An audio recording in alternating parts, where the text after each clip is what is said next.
Welcome to the September offering of Lunch and Learn. Uh, Deacon Kent Ferris with the Social Action Office here at the Diocese.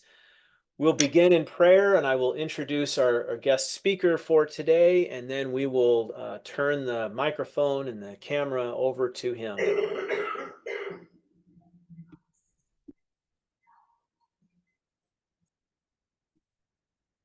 The prayer that I am choosing to lead with is from the encyclical, the 2015 encyclical Laudato Si, a prayer for our earth. In the name of the Father, and of the Son, and of the Holy Spirit. Amen.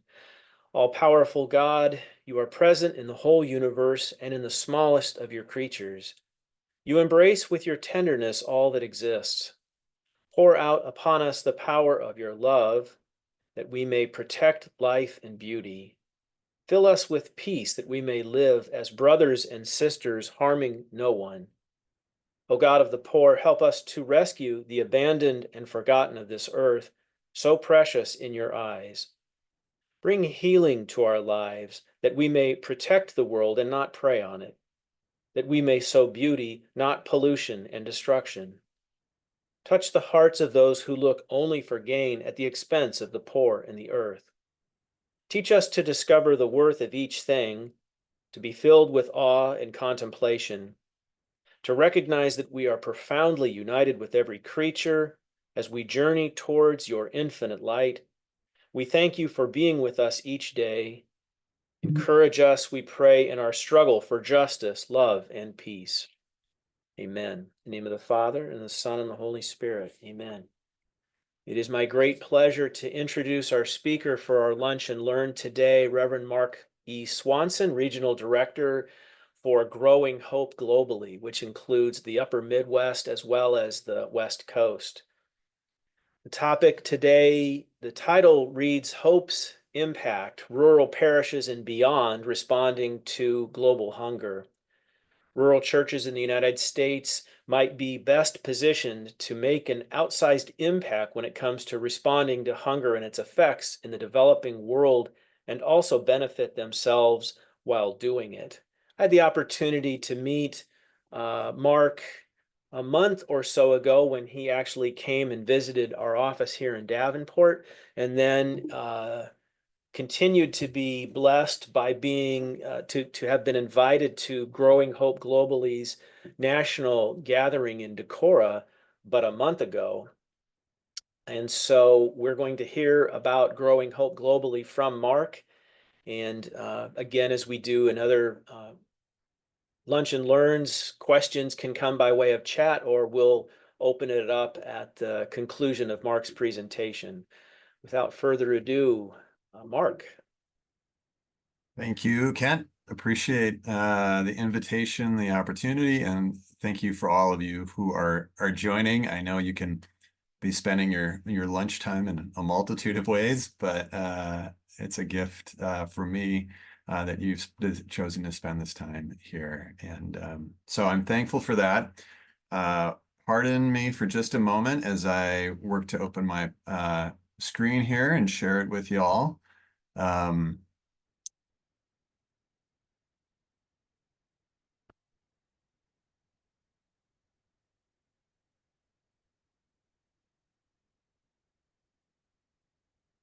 Well, it's again a delight to be here and to share a little bit about the work that we're about, trying to set a bit of the groundwork too for kind of how the work that we do and the involvement and partnerships that we have, and also an invitation both to get involved in questions and all of that. So, but want to be respectful too of everyone's time here. So I will be spending this next half hour or so I'll be sharing, and then we'll open it up for some questions.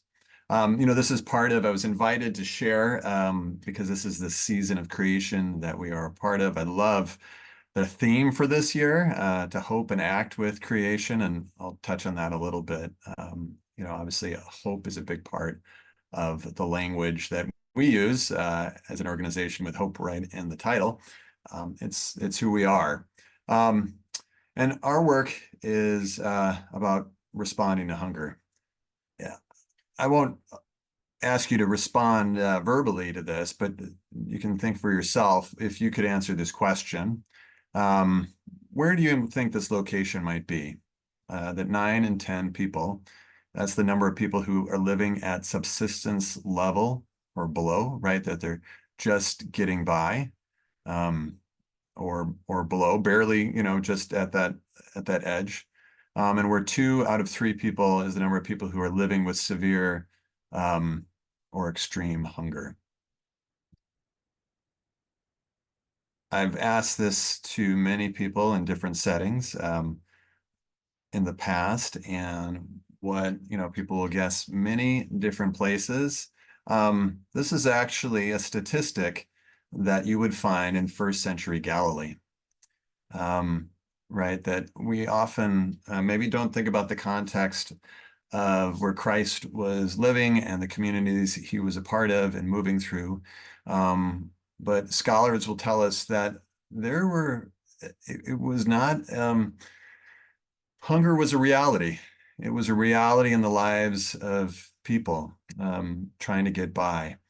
And when we think of the scriptures, we find again and again, story after story of people experiencing hunger. Um, when we look at the Hebrew text, the Old Testament, we find, Abram and his family experiencing hunger. Jacob and his family going to Egypt, right, was a result of hunger. Of course, Naomi and Ruth's story involves famine and relief, both in the time of Saul and the time of David and the time of Elisha. Hunger is mentioned, famine is mentioned. And so hunger was this reality that we find all over the scriptures. And in our current world, we find that still to be the case. There's about 828 million people who are hungry in the world. This is from the United Nations in 2022.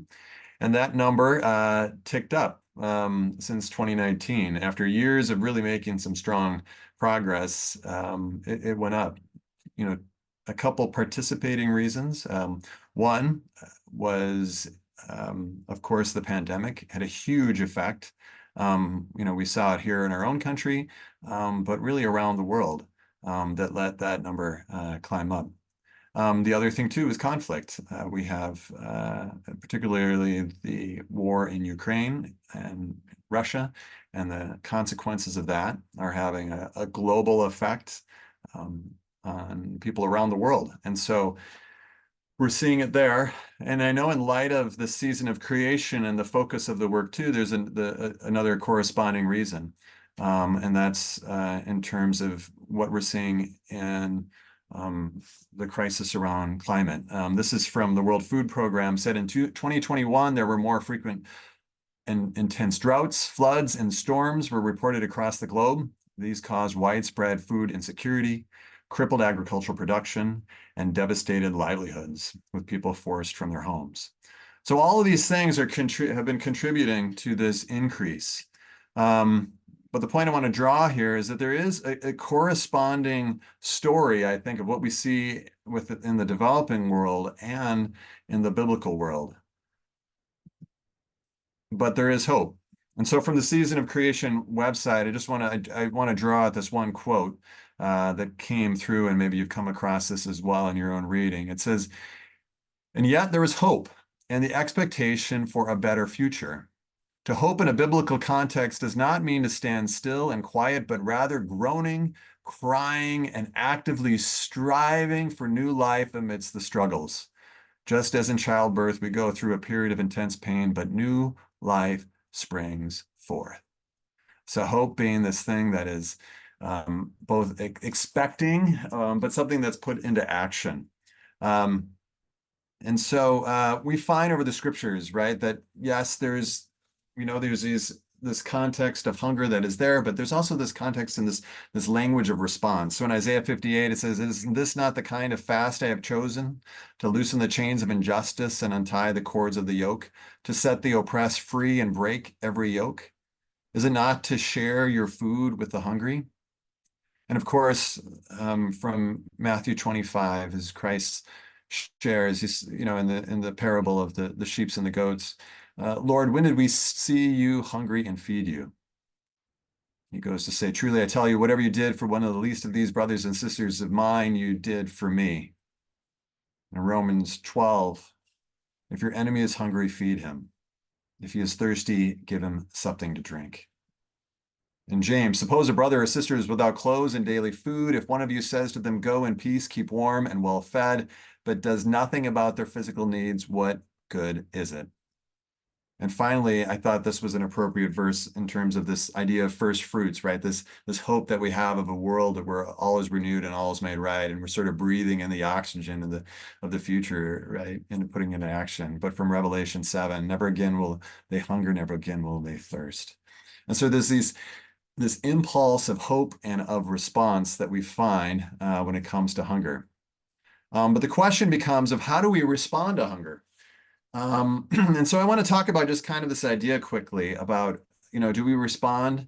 Um, and, there's a couple different ways I think we can think about responding. But I'm going to use a case study here. I have two boys, 15 and 12, almost 13.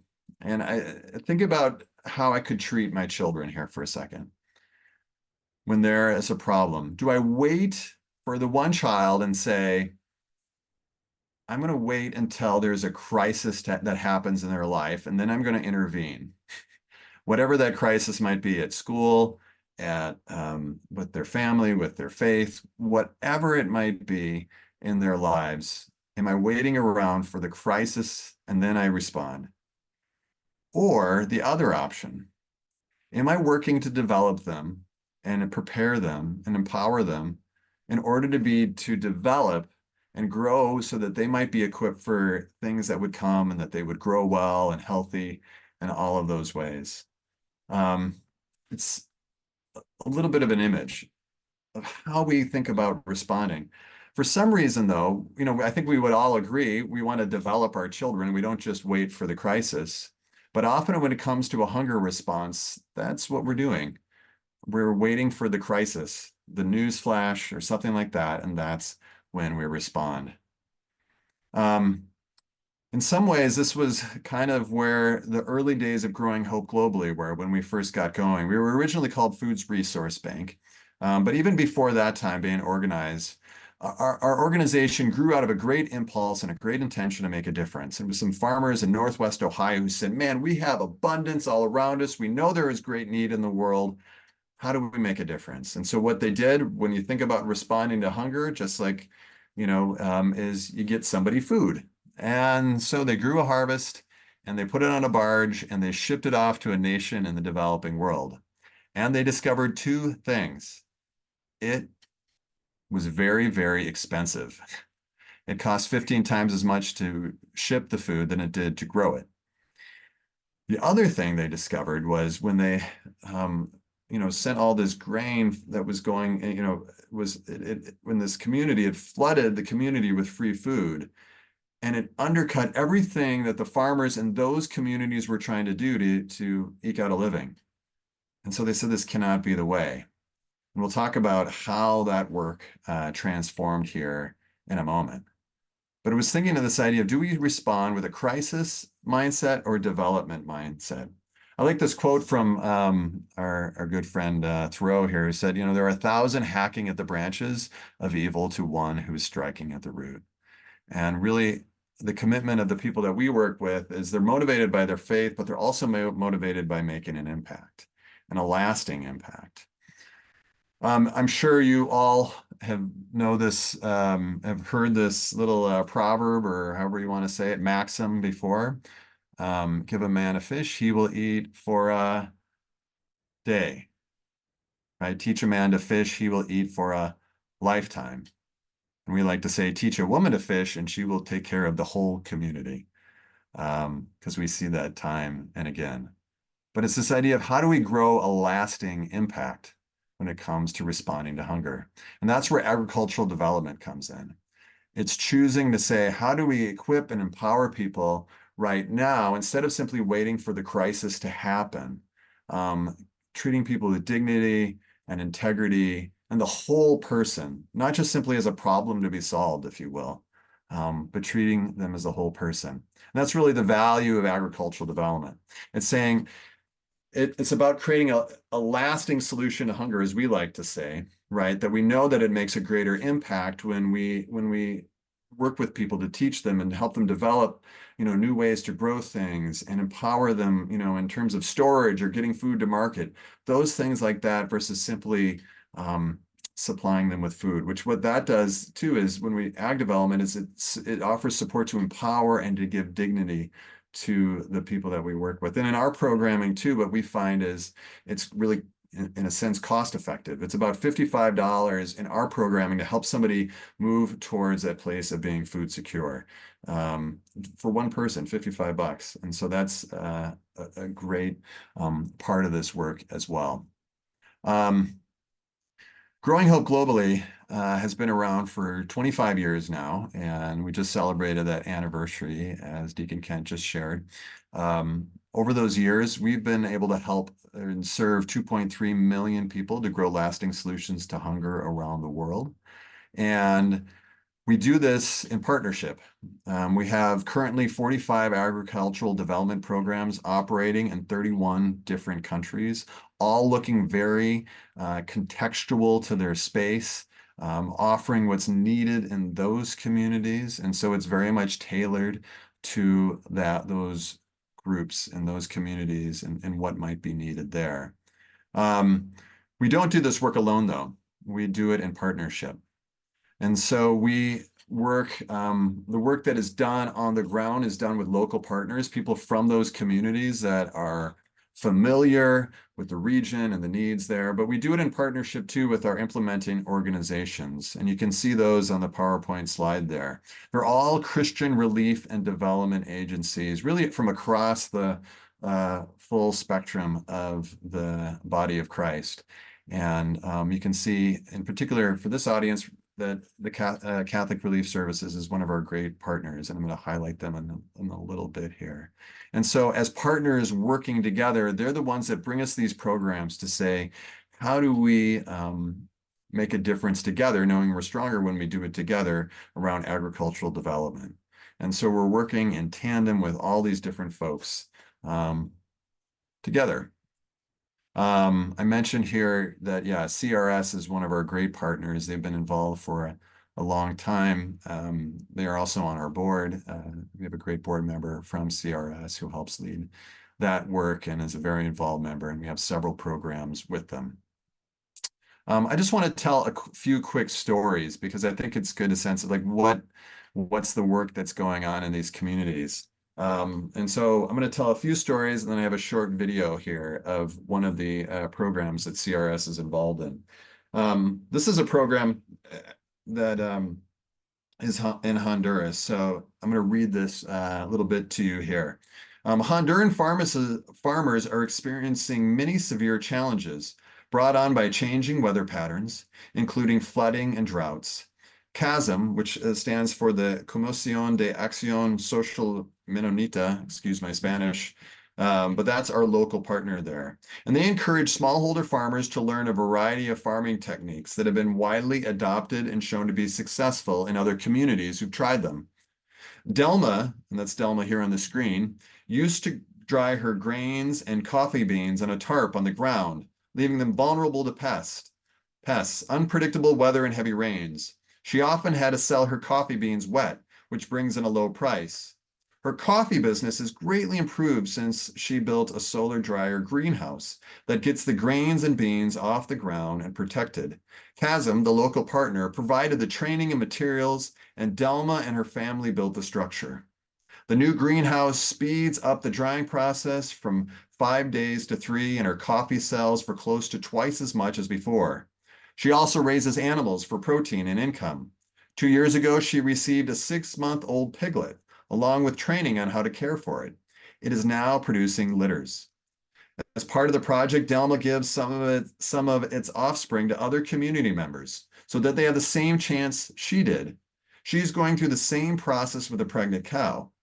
Delma's husband received training on building eco stoves, which are much more efficient and require less wood and keep indoor air cleaner than the traditional stoves.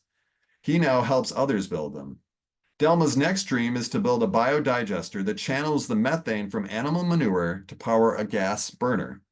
She and her husband are very thankful for the support they've received and want to help others. As another participant in the program put it, the success motivates you to support other families. This is Henry. Little rain had fallen in Henry's community since 2020, and Henry's tried and true farming methods just weren't working anymore. He was harvesting at most 330 pounds of maize and 177 pounds of beans from his 3 acres of land, and he was at a loss of what to do next. In September of 2022, Henry joined the Farmer Field School and a village savings and lending association under the local partner Anglican Development Services, Mount Kenya East. Tentatively, he has been trying conservation agricultural techniques. To rejuvenate the hard-packed soil, he mulched a small piece of land and then planted cowpeas as a cover crop on the remainder. In the spring, he farmed 2 acres and let the third one rest. He trusted the advice and appreciated the reduction in labor. Since he did all the planting by hand, he planted millet, sorghum, and cowpeas, which are all drought-tolerant crops. Henry reported improved production the following February. He harvested 1,058 pounds of maize, 441 pounds of millet, 89 pounds of sorghum, 67 pounds of cowpeas, and 111 pounds of beans. All this on just 2/3 of his land with a lot less effort. In short, Henry barely recognized the desperate farmer he was just a few years ago. He has gained resilience and feels ready to cope with tough climatic conditions. He feels more creative as he figures out ways to make things better with a tweak here or some new practices there. And he loves having brown millet porridge every day. And finally, this program from Nicaragua. And this is a program that is led by Catholic Relief Services. And this is Felipe here in the picture. In this land of worsening cycles of drought and flooding, using climate-smart practices and crop diversity helps to reduce the risk of total crop failure. Success with these practices also increases the likelihood that farmers will stay on their land rather than migrating. After receiving training, we got vouchers for inputs, fruit trees, and vegetable seeds, Felipe says. We're doing no-till and leaving crop residues in the fields to fertilize the soil and maintain moisture. The biggest and best change for me is plant spacing instead of wasting seed by throwing it randomly on the ground. I actually plant less land, but get better yields and save a lot of more money that way. And now I have room for coffee, fruit trees, and some vegetables. We collect a lot of these stories through as Growing Hope, but we also collect some videos. So from the same program, I thought I would just show a short 2-minute video of one other farmer's story. And so I hope you can hear it. Please stop me if you can't. We did test it beforehand, but you never know. So let me get that up here.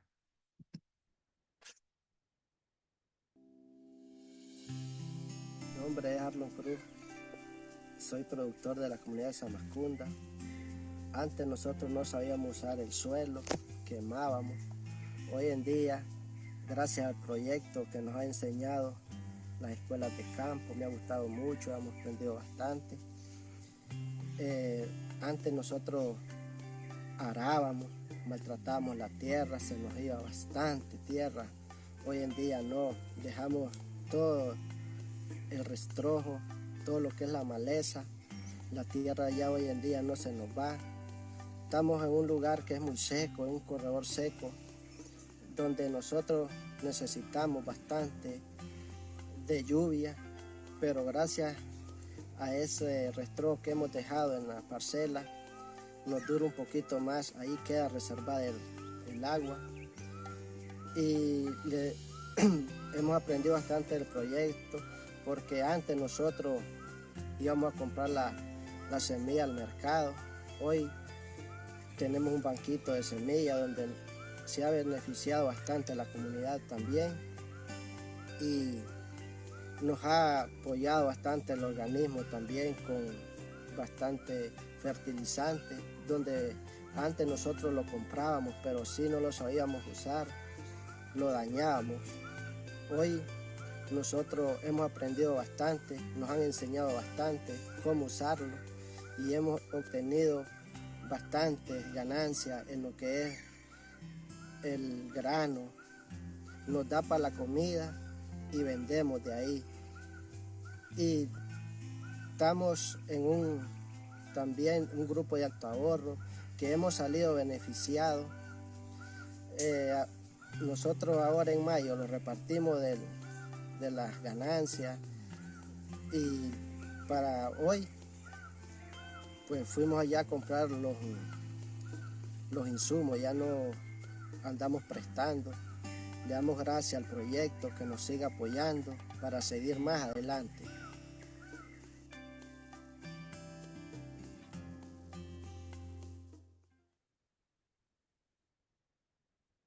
You know, as I shared, we do this work in partnership. And one of our partners and one of the things that we work hard to do is we're really, as Growing Hope Globally, we're a community of what we call growing projects. And I'll explain what those are, but just kind of set the groundwork here. There's about 109 growing projects currently from 19 different states across the country. I was just in Washington State last week, way up in almost at the Canadian border with a brand new growing project we have in Linden, Washington, with some FFA students. Farthest east is New York. We have a growing project there with a dairy. And then down in Florida, we have a project that is a farmer's market there. But most of our projects are located in the Midwest, strongly, including Iowa. I thought you might appreciate this map here. This is currently where our growing projects are in the state of Iowa.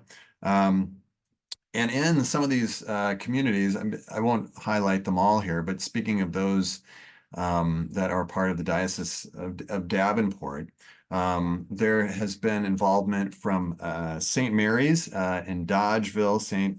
Alphonsus, I hope I'm saying that right, in Mount Pleasant, St. Anne's and Long Grove, St. Joseph's in Preston. And there could be others who've been involved as well too, but parishes and farmers from those parishes that have been involved in a growing project. So what is a growing project? A growing project is really a community fundraising project, and it typically involves farmers and churches, agribusiness, civic groups, and it looks different in different ways because agriculture looks different in different places.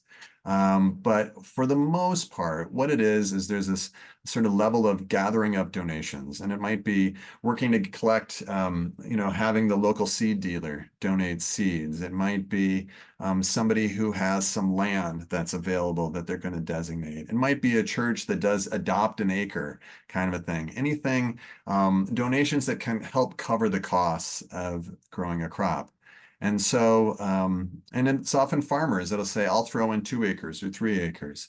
And what they do is they go through that growing season. They grow the crop, they raise the animals, they do what they might do, and then come to this time where they end up having the harvest or they sell the product. But everything is sold here in the United States. With the goal of trying to, create the greatest amount of financial yield and limit those costs, get those costs covered to maximize that output. But together, these groups then, as they raise that money and pool that money, they then get to choose of those 45 or so different overseas programs, which one they would like to support. And so any of the ones that we saw here, there might be a group that would like to support the one in Kenya or the one in Nicaragua. It's really up to them and what they would choose to support. So that's kind of typically how a growing project works. What we found over the years is this community way of doing a growing project ends up having power in a lot of ways. One, it's a reoccurring thing. So it becomes something that can happen every year because it's tied to the cycle of harvest. But it also ends up raising 5 to 6 times as much versus just asking people to perhaps write a check for something. And so it has this great sort of financial impact because of that. The things that we see often in the elements of a growing project are these things. I mentioned already, it's a reoccurring project, right? Because it follows that year of the harvest. If we would ask the people involved with Growing Hope, why is it that they do it across the board, it's almost always them saying it's an opportunity for them to put their faith in practice. For both churches, but especially for the farmers that are involved. It gives them this opportunity because they know about this response to hunger and this calling that we have to respond. And so that faith element is important. Almost always it's ag-based, right? It's tied to this work that people give themselves to. It's always responding to global hunger. It obviously has this fundraising element to it. That's a big part of it. It ends up having multiple participants, people involved, and often from across different sectors of the community, sectors of the faith. So we have many of our projects are ecumenical projects, people working in a community together. And what it does too is that there always we see this sense of belonging, both a sense of belonging to something bigger that they're part of, but also on a local level because they're working together with their neighbors and their friends and their churches, the businesses, all those things that make up a community. As I mentioned, our projects look has as much variety as agriculture has. And so around here in the Midwest, a lot of them are row crops. It's folks with corn and soybean.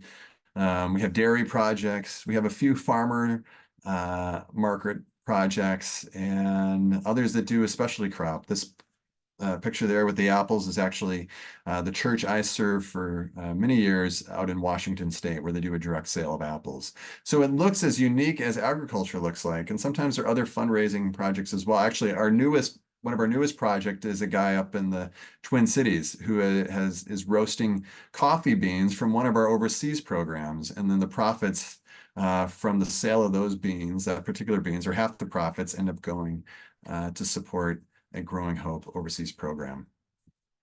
But it's not just the impact that we see in terms of, the financial impact and the global impact because of these dollars. What we do see is the impact that happens in rural communities. I spent a lot of time in Isaiah, and especially Isaiah 58, and I quoted from it earlier, but I love this passage here that says, if you do away with the yoke of oppression, with the pointing finger and malicious talk, and if you spend yourselves in behalf of the hungry and satisfy the needs of the oppressed, and then these lines here, then your light will rise in the darkness and your night will become like the noonday. That there is something that happens when you participate in this work, in your community, in yourself, and it's just this life-giving thing that people get to experience by being involved with this. So we see it all over the place. My friend Steve in Clinton County there, he talked about, being involved with Growing Hope changed his life. Oh, I'm sorry, it changed the life of somebody. He was referring to somebody he was impacting in the work that he had met, but also being a part of the organization changed his own life. This little church in Indiana said, learning from and about our brothers and sisters from different parts of the world has enriched our lives and our congregation beyond measure. And Jenna, who was a student up in Ackley, Iowa, where they have a project as an FFA chapter that's been going for several years, says, everyone knows that hunger is a serious problem, but I never thought we would help so many people from around the world from our small town. And we see this again and again and again, these stories of people being able to, the impact that it makes in their own lives as they get to participate in this work, which just makes a lot of sense, like as Isaiah highlights there.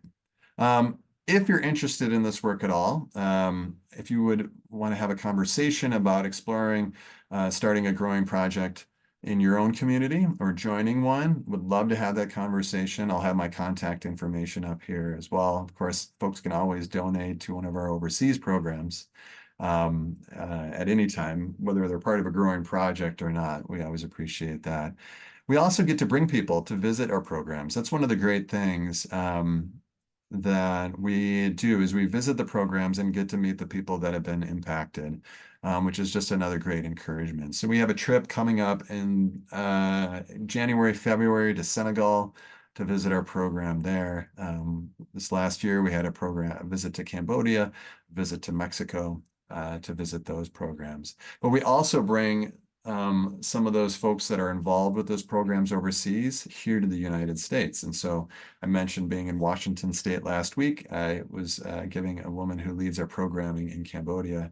I was her chauffeur for a few days as we visited some growing projects there. And so she could tell the story. And so there's a real connection that is made farmer to farmer, community to community, church to church. And so it's a life-giving thing to be a part of one of those too. So any of those things might be of interest to you. I'm flashing my contact information on the screen here. I am based in Decorah, and so feel free to reach out to me. My phone number is a Central Washington State number because that's where I used to live, and I hung on to the number. And I also serve our West Coast region. But like I said, I do live here in Iowa. And so would love to connect in any which way with anyone who might be interested, or if you end up watching this and you're from a different part of the region, feel free to reach out to me and I can put you in contact with one of my other colleagues, as we have remote staff that's scattered from Kansas to Ohio, basically, and working to cover the country, and would love to have a conversation with you. So Kent, that's what I have to share. I'd be happy to answer any questions that are here. Let me stop my share. In any way I can be of service or help. But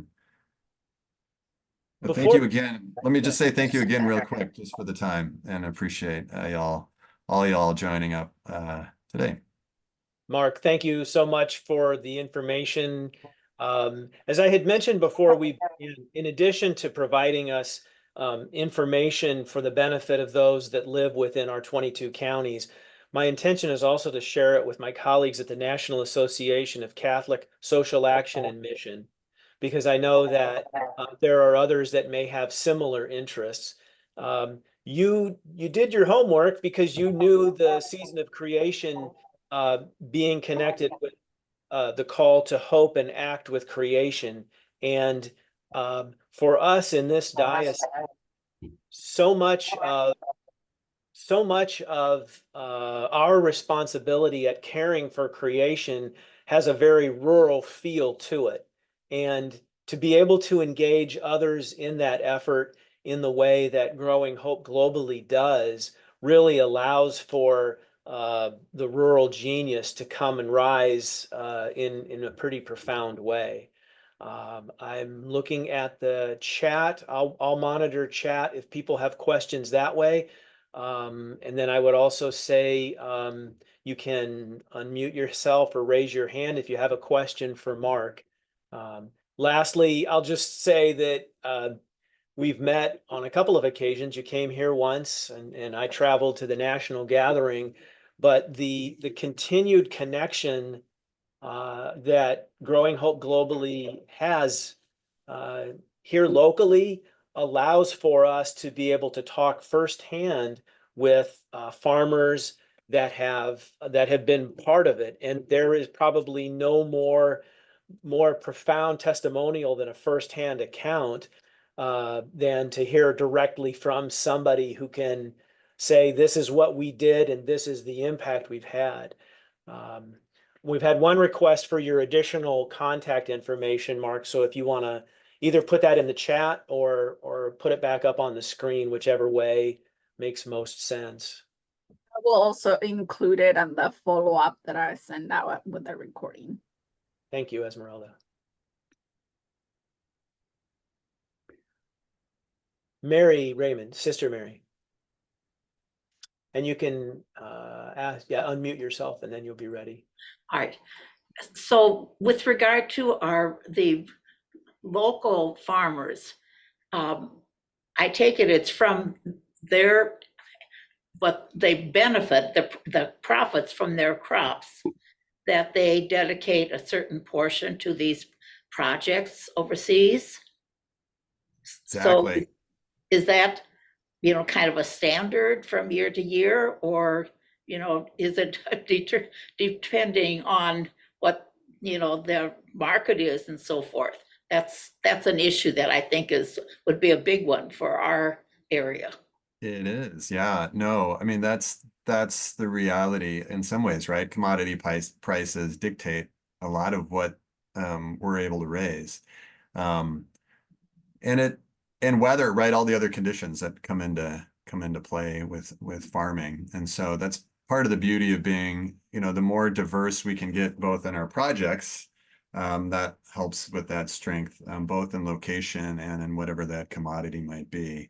And so, but you nailed it, Mary, in terms of what that looks like, in terms of that's how those funds are raised, and how people sort of come together on that. So often it's multiple farmers that are working together, right? So it might be throwing in a couple acres here, a couple acres there, and whatever. And so we have, that, but then they're also working with the local seed guy who's willing to donate the seed for that. So that helps, so there's always a cost, of course, with any sort of raising of funds, but it's ways to share some of that cost, which end up making such a wonderful impact. Did I answer that for you, Mary? Was that? All right, so you're saying that there may be a group of the say, U.S. farmers that are going together, so they can balance their situations, and bringing their monies together, of course, gives them a chance of having something to share at all. Exactly. Yep.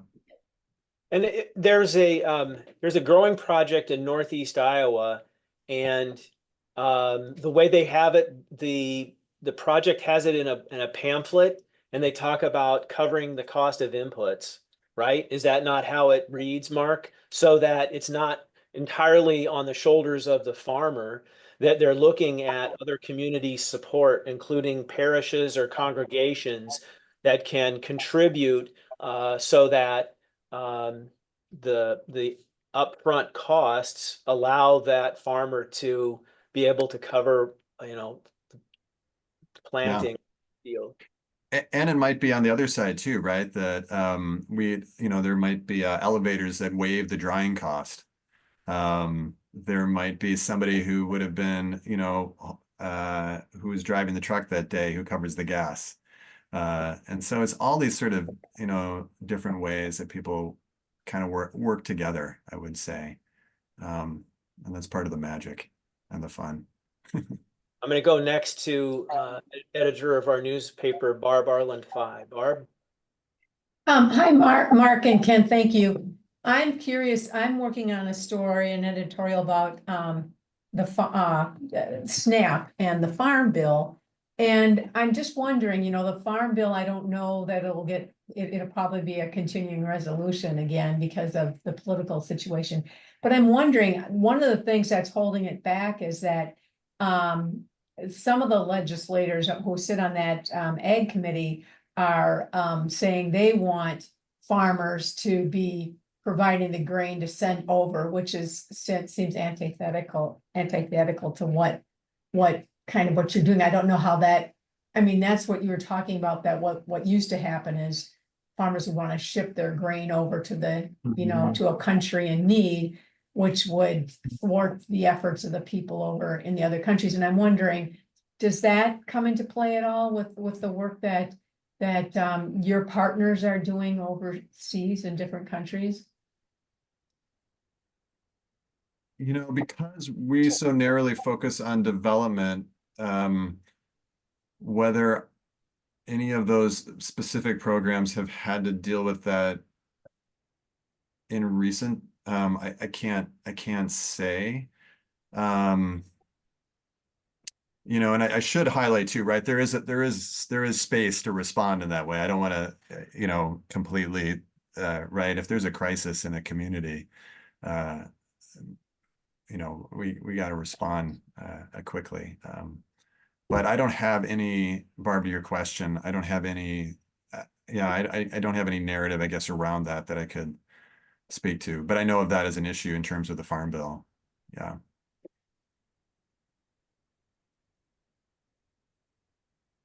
Mark, if I may ask, this is Tom Streveler, if you can hear me. Yeah. You're familiar with, I'm sure, Kiva and microfinancing How do you work together with them, and how do they supplement, complete, or whatever your efforts? Yeah, well, I mean, we adopt a similar model. In some ways, I would say it's at least a little bit different than Kiva in terms of a lot of the savings and loan groups that I'm aware of that are created are more internal. And so a lot of the microloan idea is that the money comes from the outside into the community. But what the savings and loan groups tend to do is that the money is sort of put in by the group themselves, right? So they're modeling that in a similar way, right? They might put in, the equivalent of $1 or less or something every week into their own kitty, which becomes the saving and loan mechanism for them in their own community to borrow from, to buy, start a chicken business. I'm thinking of a particular program in Kenya that I visited where that's what they're doing. There was a woman, it was within the community themselves. What that does too is it sort of is in line of helping them empower and imagine that they have the resources amongst themselves, right, to make that difference. And so where the work goes to equip is to equip those who are training them in those ways to be able to set those up and go forward in that way. So there's some similarities, but some differences as well. Would it be easier for some people who don't have access to farming or farmers or that network to participate in Kiva as a way of possibly accomplishing a similar thing to what you're working for? Yeah, I mean, I think that as far as I know, I don't know enough about Kiva, but I mean, I know who they are, but yeah, that they're, that's a great, work that's happening there. What we would have in our programming, we actually invite people to, if they would like to choose to simply give to a program focus area. So one of our focus areas is savings and loan groups. And so people could, fund, give to that specifically if they like through Growing Hope.